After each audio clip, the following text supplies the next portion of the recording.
ফের পড়ুয়ার রহস্য মৃত্যু। মালদার গাজল থানার কচুয়া এলাকায় বাড়ির বাথরুম থেকে উদ্ধার হলো পড়ুয়ার ঝুলন্ত দেহ। পরিবার সূত্রে জানা গিয়েছে, মৃত ওই পড়ুয়ার নাম উত্তম মার্ডি, বয়স 22 বছর। সে উত্তরবঙ্গ বিশ্ববিদ্যালয়ের ইতিহাস বিভাগের প্রথম বর্ষের পড়ুয়া ছিল। জানা গিয়েছে, গাজলের কচুয়া এলাকায় জেঠুর বাড়িতে থাকতো ওই পড়ুয়া। পড়াশোনাতেও ছিল অত্যন্ত মেধাবী। উত্তরবঙ্গ বিশ্ববিদ্যালয়ে ভর্তি করানো হয়েছিল উত্তমকে। চলতি মাসের 3 তারিখ তাকে হোস্টেলে রেখে ফিরে আসে পরিবার, কিন্তু হোস্টেলে থাকা 3 দিনের মধ্যেই বাড়ি ফিরে আসে ওই পড়ুয়া। পরিবারের লোককে জানায় সে আর ওই হোস্টেলে ফিরে যাবে না, যার কারণ হিসেবে তেমনভাবে কিছুই জানায়নি উত্তম, এমনই দাবি পরিবারের। তবে পরিবারের দাবি, সেখান থেকে ফিরে আসার পর থেকেই মানসিক অবসাদে ভুগছিল সে। চলতি মাসের 6 তারিখে মালদায় ফিরে আসে উত্তম, কিন্তু সে আর সেখানে ফিরতে না চাওয়ায় বিকল্প হিসেবে মালদা কলেজে ভর্তি করানোর কথা ছিল উত্তমকে। আজ মালদা কলেজে ভর্তি হওয়ার কথা থাকলেও সকালেই বাথরুম থেকে উদ্ধার হয় ওই পড়ুয়ার ঝুলন্ত দেহ। ওই পড়ুয়ার মৃত্যুর নেপথ্যে র্যাগিংয়ের আশঙ্কা করছেন পরিবারের লোকজন। শিলিগুড়িতে ইউনিভার্সিটিতে ভর্তি হয়েছিল এমএতে, হোস্টেলে থাকতো।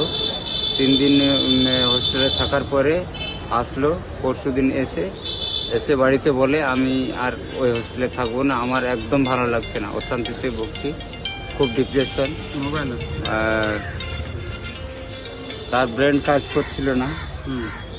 তবুও অনেক বাড়ির লোক বুঝালেও ও কিছুতেই বুঝে না যে ওইখানে না পড়াশোনা করতে হবে না, অন্য জায়গায় ভর্তি করব, তুমি হোস্টেলে থাকবা না, অন্য জায়গায় ভর্তি করব তোমাকে, তুমি যেতে হবে না তোমাকে।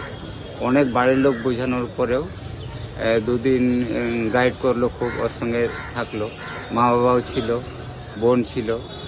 তো আজকে সকালবেলা 9:30টার সময় বাথরুমে চান করার বাহানা করে ঢুকলো।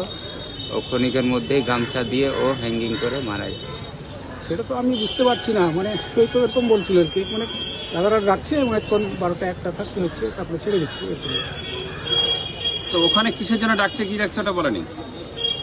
না, ওটা বলেনি, বলতে চাই না। আমরা অনেক কিছু জিজ্ঞেস করেছিলাম, মানে বলে না, এমনি স্বাভাবিক ওরা ডাকছে, কোনো কিছু ইন্টারভিউ নিচ্ছে। আপনাদের কি অনুমান যে কি কিসের জন্য এরকম ডিপ্রেশনে চলে গিয়ে আত্মহত্যার পথ বেছে নিল? আমার তো মনে হচ্ছে ওখান থেকে ডিপ্রেশনটা হয়েছে আর কি। ওটা মনে হয় কাটিয়ে উঠতে পারিনি মনে হচ্ছে আমাকে। যদিও পুরো ঘটনা নিয়ে এখনো পর্যন্ত থানায় কোনো লিখিত অভিযোগ জানায়নি মৃত পড়ুয়ার পরিবার। অভিযোগ পেলে অভিযোগের ভিত্তিতে প্রয়োজনীয় পদক্ষেপ গ্রহণের আশ্বাস দিয়েছে পুলিশ। খবর পেয়ে মৃতদেহটি উদ্ধার করে ময়নাতদন্তের জন্য দেহটি মালদা মেডিকেল কলেজ ও হাসপাতালে পাঠানো হয়েছে।